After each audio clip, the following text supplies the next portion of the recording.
Welcome back to Briggs on Books. Are you a parent? Are you a grandma? Are you an aunt or uncle? Do you like to buy children's books? Look at this one, Swimmy, the secret superhero. It looks like a turtle to me.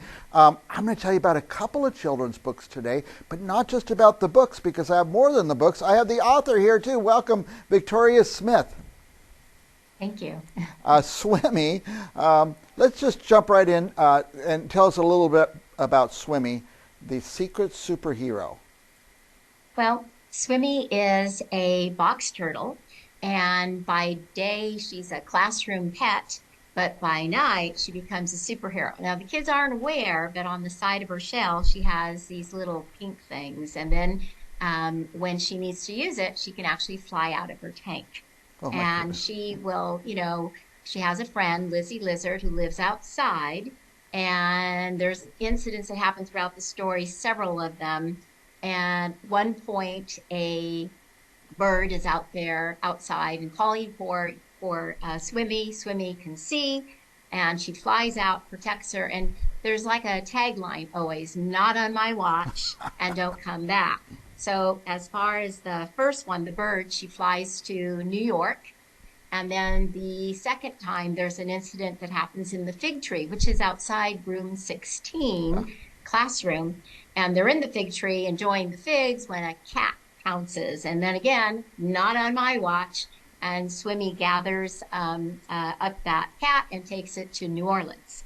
And then the last part is when there's a raccoon outside, and she can hear with her supersonic hearing, she can hear the raccoon digging for grubs. But the problem is that the class just that day, that morning, had planted little plants around there. So again, grabs the raccoon, lassos it, and takes it to New Mexico.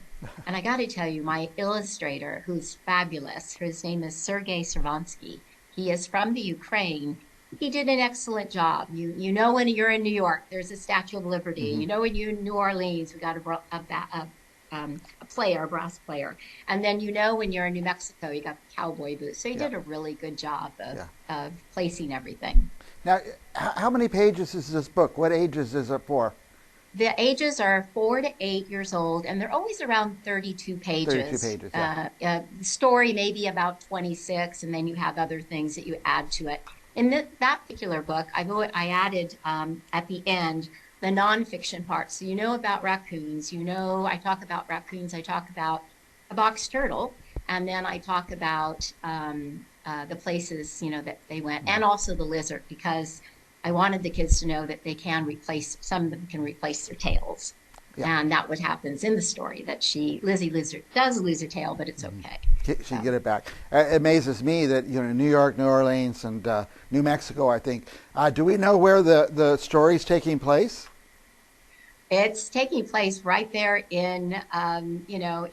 actually in Hayward, California. Hayward, okay. And the turtle is real. Now, Swimmy doesn't really swim, but I have the box turtle here at home who Yeah. retired with me.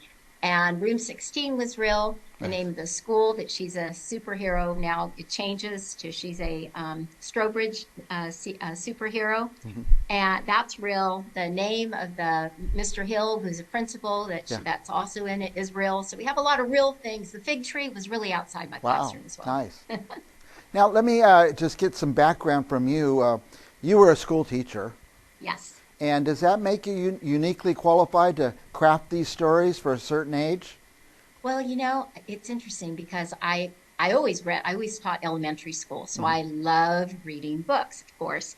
And I had quite a library when I left. And so I really go by, the first thing I do go by is I look at the pictures. If they're vivid and they're big and lively, then I would often purchase a book even before I read the words. Yeah. But I know what the kids liked while I was teaching, Mm-hmm. and they loved animals.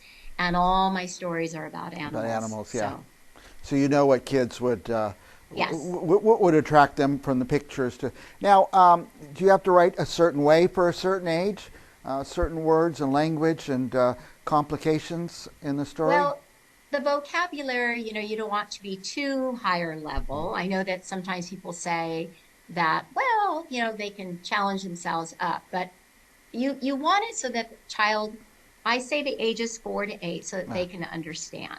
right. And again, the parent is reading, if the child's 4 and possibly 5 and 6, Yeah. the parent or the grandparent is reading to the child. And so I make it fun for both. I just try to do this blend, but it's not when often they'll say, is it easy, is it medium, or is it hard? And I Mm, and I like to be kind of like between the easy to medium yeah. level. Now, I know you have some other books. I want to ask you about those in a minute, but I always say this, and you probably heard my pitch. I know you watch the show, by the way. Um, I never buy one book. I always buy 4 or 5 because kids that age, they're going to be going to birthday parties every couple of weeks, and isn't that a great gift to take to a birthday party as a book, and Yeah. and a book that your kid is reading, and they get to give Mhm. that to another kid. Also, I like to send books to grandma, so when the kids get there, grandma has it, and even their book. This is my book from home, and I get to read it with grandma now. So I'm telling our viewers, don't order just one, order several copies. You'll make good use of those. So. Where, by the way, Victoria, where can people get your books? Um, they can go to Amazon and just type in the title, or they can go to my website. And on my website, should I say it or you have it? We have it on the Should I screen, but just go ahead say, and say it okay, for. okay. At the website, you just go and you'll see the books, and you just click it, and at the bottom, it'll take you right to the Amazon Amazon. page, Yeah, or you can go to any local bookstore and order it. Just, yeah, say that's nice. again the name of it. I like to And I like to what's go to fun, Target and stuff and ask yeah, people who are on my show, yes. hey, do you have this book in stock? And anyway, Mhm, by the way, mhm. we have your web address up there, familyzooproductions.com, That's right. and we have That's your right. Instagram up there. By the way, there's some other things on your website, right? Curriculum and things like that. Yes, yes. So if they go to the website, it'll say, would you like to get coloring pages and curriculum? So I designed curriculum for each of the books Hmm. and questions and activities. So there's word finds in there, and my illustrator, of course, did the black and white for all my coloring pages, but it's suited to the book itself. So the Right. characters that you're reading about are the ones that are there. So and it's fun. I have some videos on there as well. I work at a shelter, an animal Hmm. shelter, and so they interviewed me there, and so we talk about the animals and Nice. such. By the way, you're not the first author to say they got author services and illustrations from the Ukraine. That's fascinating to me right now. So Yeah. um, now, by the way, I don't want to let you off the hook until I mention this is not your first book, is it? No. No. No. here's No. here's that one, Tuxedo Baby. Yes. By the way, Tuxedo. your books seem to reflect animals that you actually have. Yes. The in Tuxedo Baby, I had a conure parrot, Mm, and the conure parrots are the cherry head conure parrots, and Tuxedo Baby himself is a Magellanic penguin, and I don't have a penguin, so okay.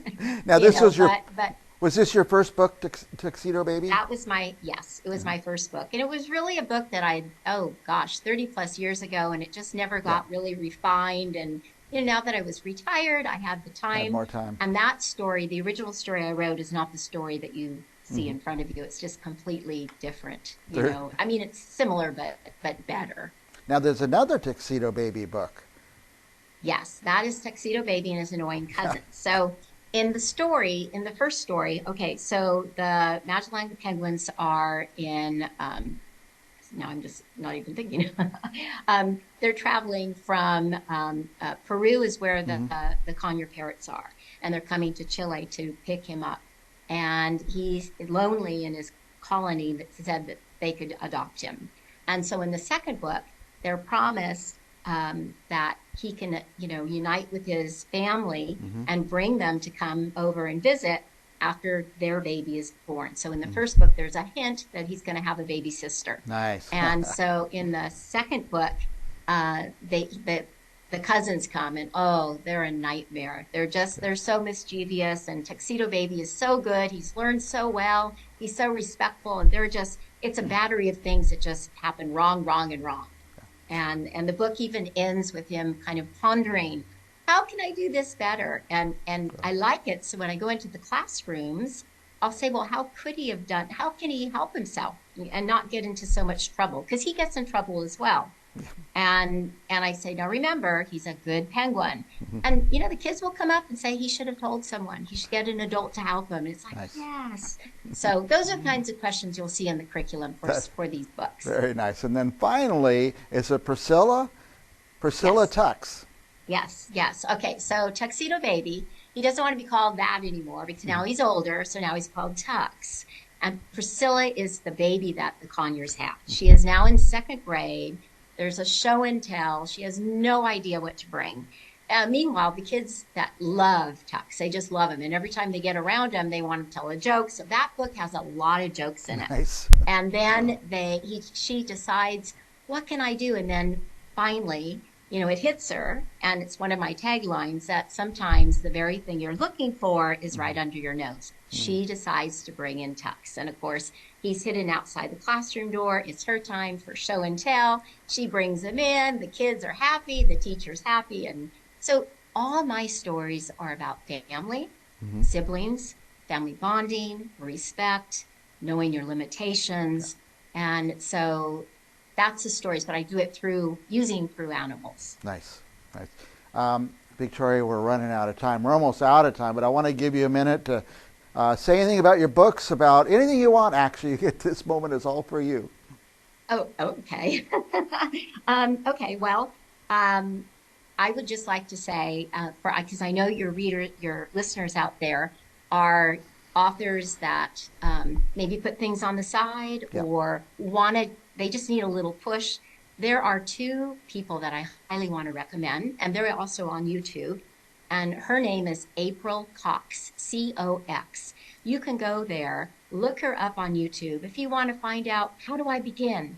Do I want to be a children's writer? She also has it for nonfiction as well. So we're not leaving them out either. April Cox. And then if you want to know how much everything costs, where can I get an illustrator? All of that information that you possibly can have is a wealth of information there. Right. The second person I'd like to talk about is Marcy Pusey.